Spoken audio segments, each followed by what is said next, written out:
आओ बच्चों, देखो बच्चों, कठिन सवाल आसान जवाब। क्योंकि गणित हुआ आसान रे बच्चों, गणित हुआ आसान। अंकों का है खेल निराला, जोड़ घटाओं ने क्या कर डाला। क्योंकि गणित हुआ आसान रे बच्चों, गणित हुआ आसान।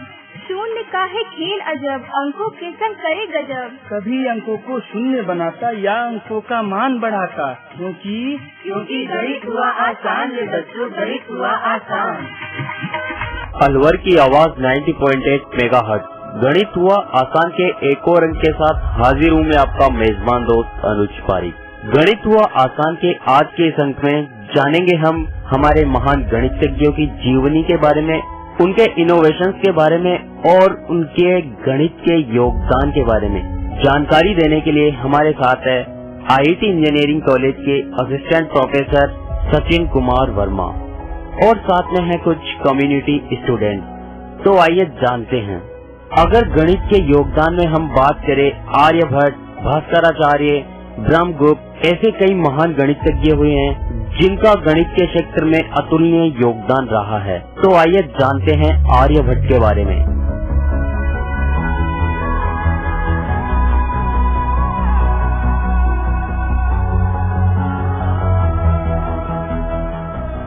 आर्यभट्ट प्राचीन समय के सबसे महान खगोल शास्त्रियों और गणितज्ञों में से एक थे। विज्ञान और गणित के क्षेत्र में उनके कार्य आज भी वैज्ञानिकों को प्रेरणा देते हैं। आर्यभट्ट उन पहले व्यक्तियों में से थे जिन्होंने बीजगणित यानी एलजेब्रा का प्रयोग किया। आपको यह जानकर हैरानी होगी कि उन्होंने अपनी प्रसिद्ध रचना आर्यभटिया गणित की पुस्तक को कविता के रूप में लिखा था। यह प्राचीन भारत की बहुचर्चित पुस्तकों में से एक है। इस पुस्तक में दी गई ज्यादातर जानकारी खगोल शास्त्र और गोलीय त्रिकोणमिति से संबंध रखती है। आर्यभटिया में अंक गणित, बीजगणित और त्रिकोणमिति के 33 नियम दिए गए हैं। हालांकि आज हम इस बात को जानते हैं कि पृथ्वी गोल है और अपनी धुरी पर घूमती है और इसी कारण रात और दिन होते हैं। मध्यकाल में निकोलस कोपरनिकस ने यह सिद्धांत प्रतिपादित किया था, पर इस वास्तविकता से बहुत कम लोग परिचित होंगे कि कोपरनिकस से लगभग 1000 साल पहले ही आर्यभट्ट ने यह खोज कर ली थी कि पृथ्वी गोल है। उसकी परिधि अनुमानत 24,835 मील है। सूर्य और चंद्र ग्रहण के हिंदू धर्म की मान्यता को आर्यभट्ट ने गलत सिद्ध किया। इस महान वैज्ञानिक और गणितज्ञ को यह भी ज्ञात था कि चंद्रमा और दूसरे ग्रह सूर्य की किरणों के प्रकाशमान होते हैं। आर्यभट्ट ने अपने सूत्रों से यह सिद्ध किया कि एक वर्ष में 364 दिन नहीं वरन 365.2951 दिन होते हैं। अगर हम इस महान गणितज्ञ के प्रारंभिक जीवन की बात करें तो आर्यभट्ट ने अपने ग्रंथ आर्यभटिया में अपना जन्म स्थान कुसुमपुर और जन्म काल शक संवत 398 लिखा है। इस जानकारी से उनके जन्म का साल तो निर्विवादित है, परंतु वास्तविक जन्म स्थान के बारे में विवाद है। कुछ स्रोतों के अनुसार आर्यभट्ट का जन्म महाराष्ट्र के अशमक प्रदेश में हुआ था और ये बात भी तय है कि अपने जीवन के किसी काल में वे उच्च शिक्षा के लिए कुसुमपुरा गए थे और कुछ समय वहाँ रहे भी थे। हिंदू और बौद्ध परंपराओं के साथ साथ 7वीं शताब्दी के भारतीय गणितज्ञ भास्कर ने कुसुमपुरा की पहचान पाटलिपुत्र आधुनिक पटना के रूप में की है। यहाँ पर अध्ययन का एक महान केंद्र नालंदा विश्वविद्यालय स्थापित था और संभव है कि आर्यभट्ट इससे जुड़े रहे हों। ऐसा संभव है कि गुप्त साम्राज्य के अंतिम दिनों में आर्यभट्ट वहाँ रहा करते थे। गुप्त काल को भारतीय स्वर्णिम युग के रूप में जाना जाता है। गणित के योगदान में अगर आर्यभट्ट के योगदान की बात करें या उनके कार्यों की बात करें तो आर्यभट्ट के कार्यों की जानकारी उनके द्वारा रचित ग्रंथों से मिलती है। इस महान गणितज्ञ ने आर्यभट्टीय, दशगीतिका, तंत्र और आर्यभट्ट सिद्धांत जैसे ग्रंथों की रचना की थी।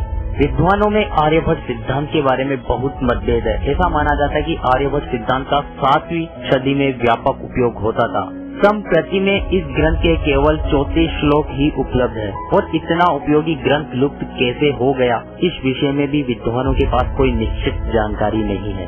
आर्यभट्टीय उनके द्वारा किए गए कार्यों का प्रत्यक्ष विवरण प्रदान करता है। ऐसा माना जाता है कि आर्यभट्ट ने स्वयं इसे यह नाम नहीं दिया होगा, बल्कि बाद के टिप्पणीकारों ने आर्यभट्टीय नाम का प्रयोग किया होगा। इसका उल्लेख भी आर्यभट्ट के शिष्य भास्कर प्रथम ने अपने लेखों में किया है। इस ग्रंथ को कभी कभी आर्य शत अर्थात आर्यभट्ट के 108 जो कि उनके पाठ में छंदों की संख्या है के नाम से भी जाना जाता है। आर्यभट्ट में वर्गमूल, घनमूल, समांतर श्रेणी तथा विभिन्न प्रकार के समीकरणों का वर्णन है। वास्तव में यह ग्रंथ गणित और खगोल विज्ञान का एक संग्रह है। आर्यभट्टीय के गणितीय भाग में अंक गणित, बीजगणित, सरल त्रिकोणमिति और गोलीय त्रिकोणमिति भी शामिल है।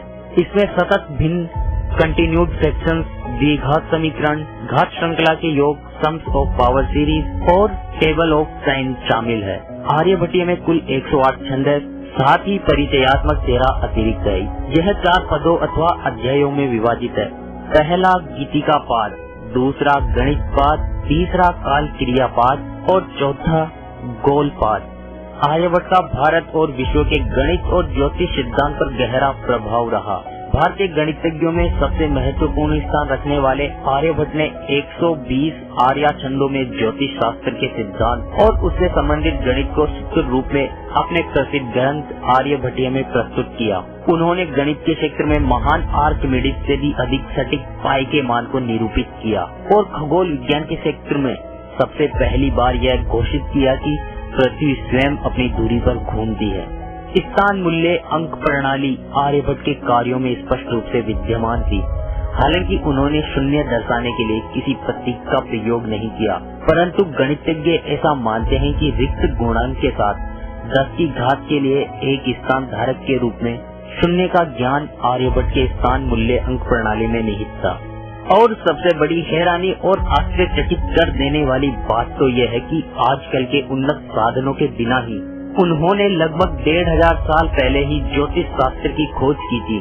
गोलपाद में आर्यभट्ट ने सर्वप्रथम यह सिद्ध किया कि पृथ्वी अपने अक्ष पर घूमती है। इस महान गणितज्ञ के अनुसार किसी वस्तु की परिधि और व्यास का संबंध 62,832 अनुपात 20,000 आता है, जो 4 दशमलव स्थान तक शुद्ध है। आर्यभट्ट की गणना के अनुसार पृथ्वी की परिधि 39,968.0582 किलोमीटर है, जो इसके वास्तविक मान 40,075.0167 किलोमीटर से केवल 0.2% कम है। जी हाँ दोस्तों, ये तो बात हुई हमारे महान गणितज्ञ आर्यभट्ट की। आगे हम और भी जानेंगे भारतीय महान गणितज्ञों के बारे में। नमस्कार बच्चों। नमस्कार सर। बच्चों, मेरा नाम Sachin Kumar Verma, assistant professor in IT engineering college, department of mathematics. जैसे कि हम पिछले अध्याय में बहुत सारी बातों के बारे में डिस्कस कर चुके हैं। हमने बहुत सारे एपिसोड में बहुत सारी चीजों के बारे में बातें की, चाहे वो रेखा गणित हो या बीज गणित हो या हमारी प्रायिकता हो या परम्यूटेशन कॉम्बिनेशन हो या लीनियर इक्वेशन हो। ठीक है बच्चों? जी सर। रेखा गणित के बारे में हमने सर्किल के बारे में बात की, हमने बात की ट्राइंगल्स के बारे में, हमने बात की चतुर्भुज के बारे में और बहुत सारे फॉर्मूलेस के बारे में जाना हमने। लेकिन हमने आज तक इस बारे में बात नहीं की कि उन फॉर्मूलेस को जनरेट करने वाले वैज्ञानिक कौन थे, उनकी जीवनी क्या थी, कहाँ से बिलोंग करते थे। तो आज के इस अध्याय में और इस अंक में हम जानेंगे बहुत सारे वैज्ञानिकों के बारे में, जीवन शैली के बारे में, या किस तरह का उन्होंने जीवन व्यतीत किया और समय समय पर उन्होंने किस तरह के काम किए शिक्षा के क्षेत्र में। ठीक है बच्चों? जी सर। लेकिन उससे पहले आप लोग मुझे बताएं अपने बारे में, थोड़ा मुझे इंट्रोडक्शन दें। मैं फनीश कुमार। मैं संतोष कुमार। मैं प्रतीक शर्मा। ठीक है बच्चों, शाबाश। तो जैसे हम बात करेंगे इस एपिसोड में, हम बात करेंगे जीवनी के बारे में, बहुत सारे वैज्ञानिकों के बारे में। आपने बहुत सारे वैज्ञानिकों के नाम सुनोगे बेटा। जी सर। आपने बहुत सारे वैज्ञानिकों के नाम सुनोगे, उनके कार्य के बारे में जानते होंगे। बहुत सारे फॉर्मूले वैज्ञानिकों के नाम के आधार पर ही रखे जाते हैं। जी सर। तो क्या आप मुझे बता सकते हैं कि भारतीय वैज्ञानिकों के वो नाम जो हमारे गणित के क्षेत्र में बहुत बड़ा योगदान रहा हो, बता सकते हैं मुझे? Yes sir. राजचंद्र बोस, शाबाश। और आर्यभट्ट सर। आर्यभट्ट हैं, शाबाश बेटा। ब्रह्मगुप्त भी है सर। भास्कराचार्य हैं, शाबाश।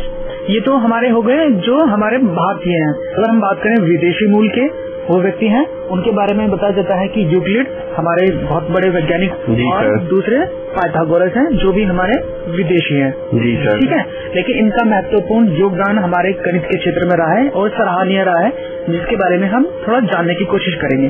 जी सर। जी सर। चलिए, तो सबसे पहले हम बात करते हैं ब्रह्मगुप्त के बारे में। आप जानते हैं ब्रह्मगुप्त के बारे में? कौन हुए वो, कहाँ से बिलोंग करते थे, क्या उनका योगदान रहा है? कौन बताएगा मुझे? क्या बताओगे? सर, जैसा कि मैं जानता हूँ, ब्रह्मपुत्र एक प्रसिद्ध भारतीय गणितज्ञ थे। वो तत्कालीन गुर्जर प्रदेश यानी भीमनाल के अंतर्गत आने वाले प्रख्यात शहर उज्जैन, वर्तमान में मध्य प्रदेश की अंतरिक्ष प्रयोगशाला के प्रमुख थे। शाबाश। और इस दौरान उन्होंने 2 विशेष ग्रंथ लिखे थे, ब्रह्म स्फुट सिद्धांत और खंड खाद्य पद्धति सिद्धांत।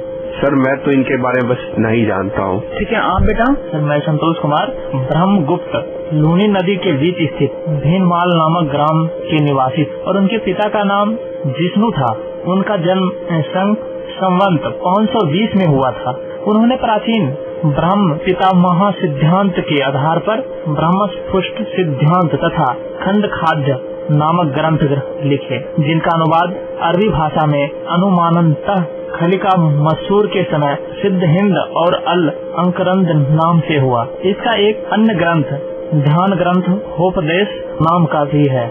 इन ग्रंथों के कुछ परिणामों का विश्व गणित में अपूर्व स्थान है। शाबाश बेटा।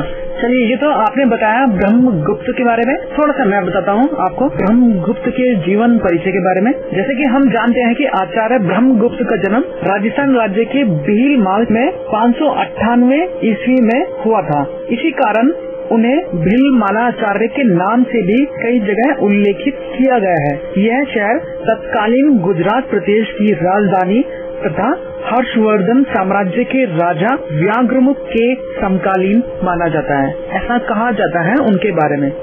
और आगे बात करें ब्रह्मगुप्त के बारे में, तो ब्रह्मगुप्त का जो प्रथम ग्रंथ है उसे नाम से जाना जाता है ब्रह्म स्फुट सिद्धांत के नाम से। ठीक है बच्चों? जी सर। उनका प्रथम ग्रंथ माना जाता है, जिसमें शून्य का एक अलग अंक के रूप में उल्लेख किया जाता है। जैसे हम शून्य जानते हैं हम लोग, तो शून्य को उनको अलग रूप से उन्होंने प्रस्तुत किया, ऐसा उनके बारे में कहा जाता है।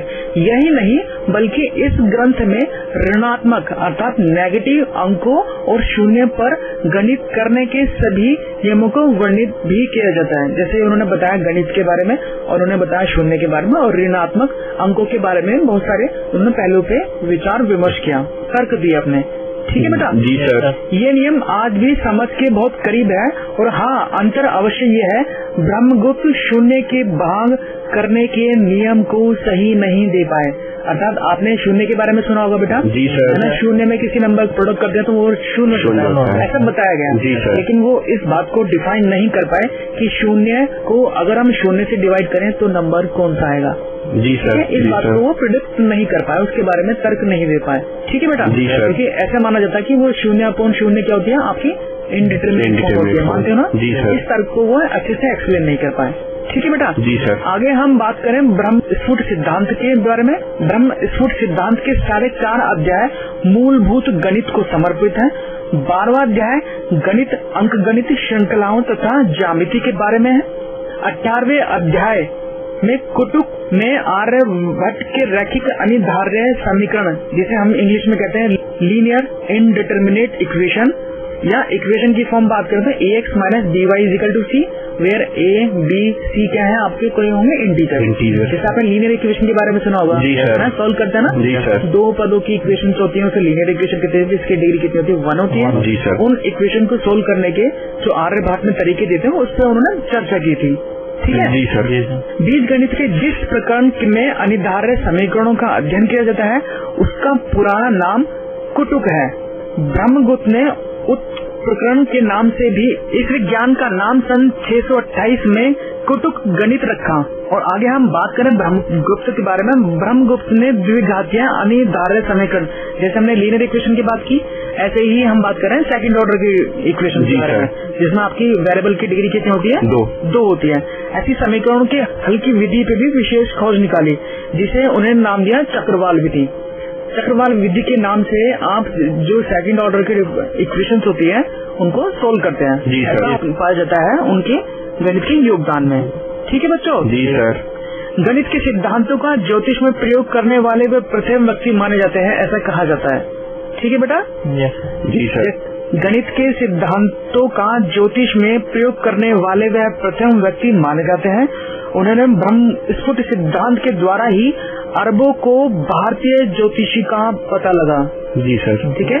अरब लोग जो ज्योतिष ज्ञान जानते हैं उसके बारे में वो ब्रह्म स्फुट सिद्धांत के माध्यम से ही वो ज्योतिष विज्ञान को जान पाए हैं। मतलब इसका मतलब ये गया अरब लोगों ने हमारे ज्योतिष विज्ञान को सीखा तो सिर्फ ब्रह्मगुप्त स्फुट सिद्धांत के माध्यम से उन्होंने उल्लेख किया अपने ज्योतिष को। जी सर। ठीक है। अब्बासिद खलीफा उल मंसूर 712 से 775 ईस्वी ने बगदाद की स्थापना की और उसे इस शिक्षा केंद्र के रूप में विकसित किया। उसने उज्जैन के कंक को आमंत्रित किया जिसने ब्रह्म स्फुट सिद्धांत के सहारे भारतीय ज्योतिष की व्याख्या की। अब्बासिद के आदेश पर अल फजरी ने इसका अरबी भाषा में अनुकरण किया। अर्थात इसी ब्रह्म स्फुट सिद्धांत के आधार पर अरब लोगों ने ज्योतिष के बारे में व्याख्या की और इसी को लीड किया। ठीक है बेटा। जी सर। आगे हम बात करें ब्रह्म स्फुट के बारे में। ब्रह्मगुप्त ने किसी व्रत के क्षेत्रफल को उसके समान क्षेत्रफल वाले वर्ग में स्थानांतरित करने का प्रयास किया। वो एग्जैक्टली नहीं कर पाए लेकिन उन्होंने इस पे काफी वर्क किया कि इसी व्रत को उसी समान क्षेत्रफल वाले वर्ग में हम स्थानांतरित कर पाए, ऐसा उन्होंने काम किया।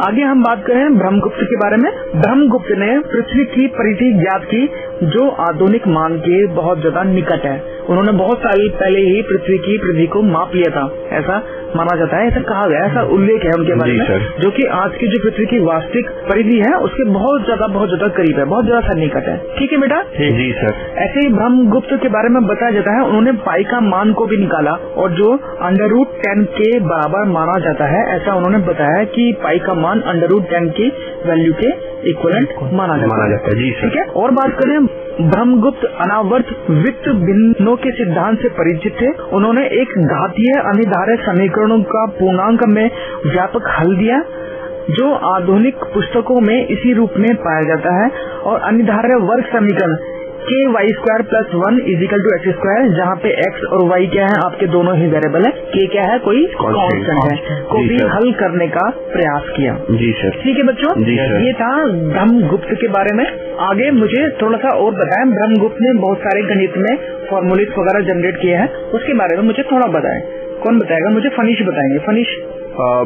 ब्रह्मगुप्त का सबसे महत्वपूर्ण योगदान चक्रीय चतुर्भुज पर है। उन्होंने बताया है कि चक्रीय चतुर्भुज के विकर्ण परस्पर लंबवत होते हैं। शाबाश।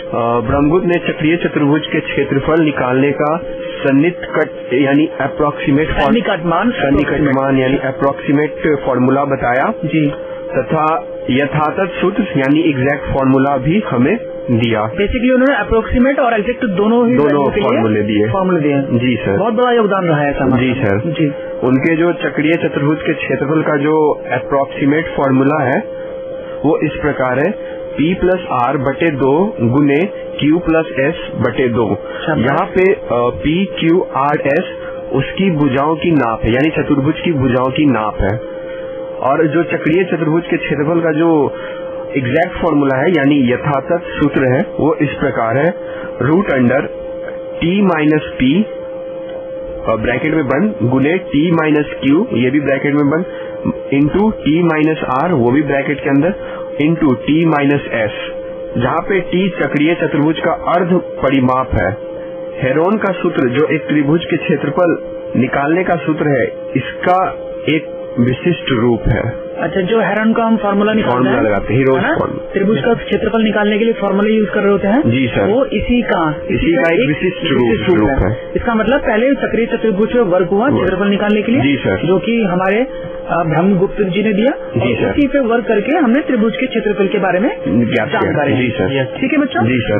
ये तो था ब्रह्मगुप्त के बारे में। अब हम दूसरे वैज्ञानिक के जो बहुत बड़े आविष्कारक रहे हैं, बहुत सारी बातों पे गणित में योगदान रहा है, उसके बारे में डिस्कस करेंगे। आप सबने भास्कराचार्य का नाम सुना होगा बेटा। जी सर। ठीक है जी सर। क्या जानते हैं भास्कराचार्य के बारे में और क्या उनके आविष्कार के बारे में हम जान सकते हैं जो गणित में बहुत ज्यादा योगदान रहा है? कोई बताएगा मुझे? कौन बताएगा मुझे? जी सर, मैं। अच्छा प्रतीक बताएं, आप बताएं बेटा। भास्कराचार्य प्राचीन भारत के एक प्रसिद्ध गणितज्ञ एवं ज्योतिष थे। इनके द्वारा रचित मुख्य ग्रंथ सिद्धांत शिरोमणि एवं लीलावती और बीज गणित, ग्रह गणित तथा गोलाध्यायी नामक 4 भाग है। ये 4 भाग अंक गणित, बीज गणित, ग्रहों की गति और गोले से संबंधित है। भास्कराचार्य का जन्म 1114 ईस्वी में विजयवीड नामक गांव में हुआ था, जो सह्याद्री पहाड़ियों में स्थित है। उन्होंने गणित का ज्ञान अपने पिता से प्राप्त किया था। बाद में ब्रह्मगुप्त की पुस्तकों से ऐसी प्रेरणा मिली कि सारा जीवन उन्होंने गणित के लिए समर्पित कर दिया। शाबाश बेटा। मनीष आप बताएं मुझे, आप बताएं, आप भी जानते हैं भास्कराचार्य के बारे में? सर, भास्कराचार्य एक मौलिक विचारक भी थे। शाबाश। वह प्रथम गणितज्ञ थे जिन्होंने पूरे आत्मविश्वास के साथ कहा था कि कोई संख्या जब शून्य से विभक्त की जाती है तो वो अनंत हो जाती है। किसी संख्या और अनंत का जोड़ भी अनंत होता है। खगोलविद के रूप में भास्कर अपनी तत्कालिक गति की अवधारणा के लिए प्रसिद्ध है। इससे खगोल वैज्ञानिकों को ग्रहों की गति का सही पता लगाने में मदद मिलती है। बीज गणित में भास्कर ब्रह्मगुप्त को अपना गुरु मानते हैं और उन्हें ज्यादातर उनके ही काम को बढ़ाया। उन्होंने ज्यादातर ब्रह्मगुप्त के कार्य को ही बढ़ाया है। बीज गणित के समीकरण को हल करने में उन्होंने चक्रवाल का तरीका अपनाया है। वह उनका एक महत्वपूर्ण योगदान है। 6 शताब्दियों के पश्चात यूरोपियन गणितज्ञों जैसे ग्लेवस, यूलर, लैग्रांज इन तरीकों की फिर से खोज की और इनका इनवर्स साइक्लिक कहकर पुकारा। किसी गोलार्ध का क्षेत्र और आयतन निश्चित करने के लिए समाकलन गणित द्वारा निकालने का वर्णन भी पहली बार इस पुस्तक में मिलता है। शाबाश बेटा। किस पुस्तक का नाम बताया बेटा आपने? क्या उल्लेख मिलता है उसमें? इसमें भास्कर के द्वारा लिखी गई सिद्धांत शिरोमणि नामक पुस्तक में इस बारे में बताया गया है। सिद्धांत शिरोमणि। शाबाश। जी सर। कि इसमें ये पता चलता है कि जो हम समाकलन गणित निकालते हैं इसके बारे में जो भी हमें जानकारियां मिलती है वो हमें सिद्धांत शिरोमणि से मिलती है। इससे ये पता लगता है ना देखो कि भास्कराचार्य ने कितना अच्छा काम किया है। हमारे प्रसिद्ध वैज्ञानिक हुए हैं। उन्होंने शून्य के बारे में बताया, थोड़ा सा एक्सप्लेन किया और ये भी बताया कि अगर किसी नंबर को हम शून्य से डिवाइड कर दें तो वो इनफाइनाइट हो जाता है। ठीक है। और ये भी बताया कि अगर शून्य को किसी से गुना करते तो वो शून्य बन जाता है। मतलब कोई भी नंबर हो चाहे इनफाइनाइट भी क्यों ना हो, शून्य से मल्टीप्लाई हो जाए तो क्या हो जाता है? शून्य हो जाता है। ऐसा उन्होंने बताया। कितना अच्छा काम किया है जिसको हम आसानी से पढ़ लेते हैं। जी सर। ठीक है। शाबाश। और बताएं। और इसमें सर इन्होंने त्रिकोणमिति के कुछ महत्वपूर्ण सूत्र, प्रमेय और क्रमचय और संचय का भी विवरण किया। संचय के बारे में भी उन्होंने बहुत अच्छा एक्सप्लेन किया है। हमारी 11वीं क्लास में प्रोबेबिलिटी आई परमुटेशन कॉम्बिनेशन के नाम से हम पढ़ते हैं। जी सर। ठीक है। इंपॉर्टेंट क्वेश्चन आते हैं वहाँ से भी।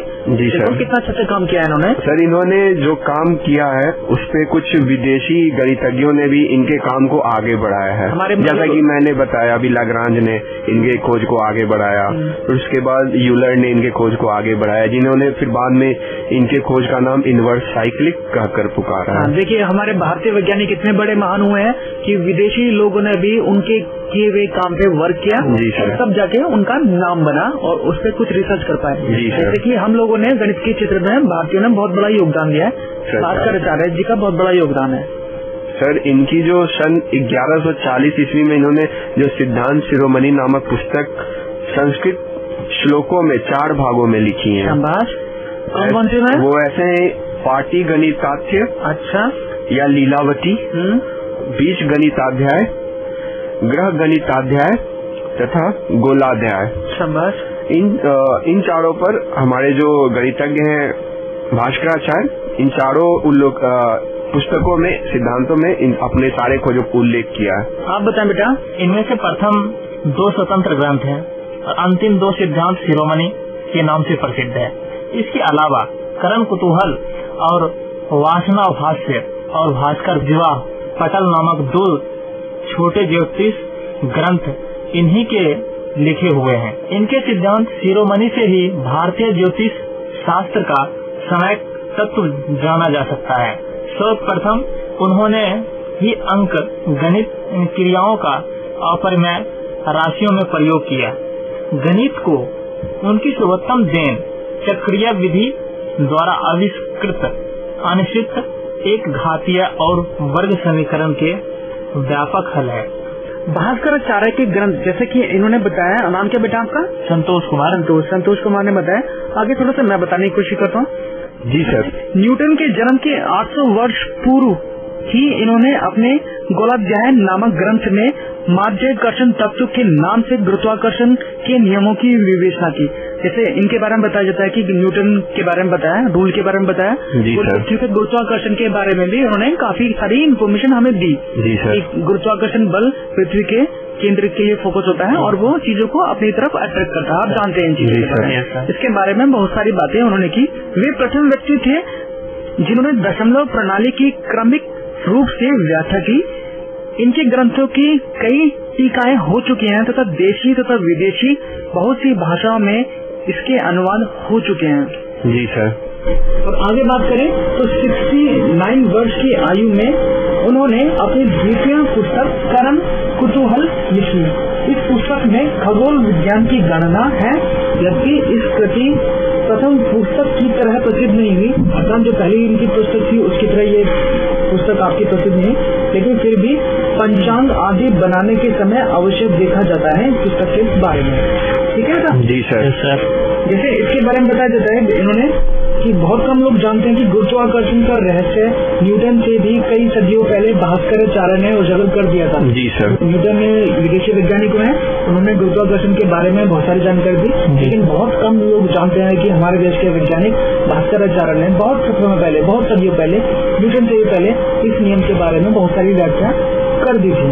ठीक है बच्चों? जी सर। भास्कराचार्य ने अपने सिद्धांत शिरोमणि ग्रंथ में पृथ्वी के गुरुत्वाकर्षण के बारे में लिखा है कि पृथ्वी आकाशीय पदार्थों को विशिष्ट शक्ति से अपनी ओर खींचती है, इस कारण आकाशीय पिंड पृथ्वी पर गिरते हैं। उन्होंने कर्ण कौतूहल नाम के एक दूसरे ग्रंथ की भी रचना की थी।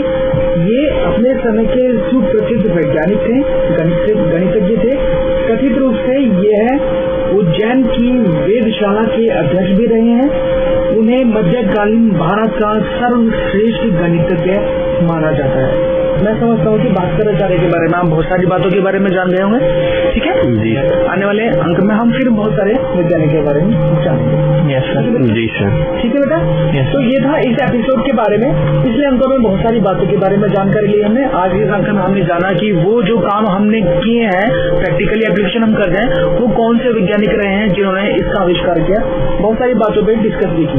जी सर। आने वाले अंक में हम आपसे फिर मिलेंगे, कुछ नए वैज्ञानिकों के साथ जानने की कोशिश करेंगे उनके योगदान के बारे में। तब तक के लिए नमस्कार। नमस्कार सर। नमस्कार सर।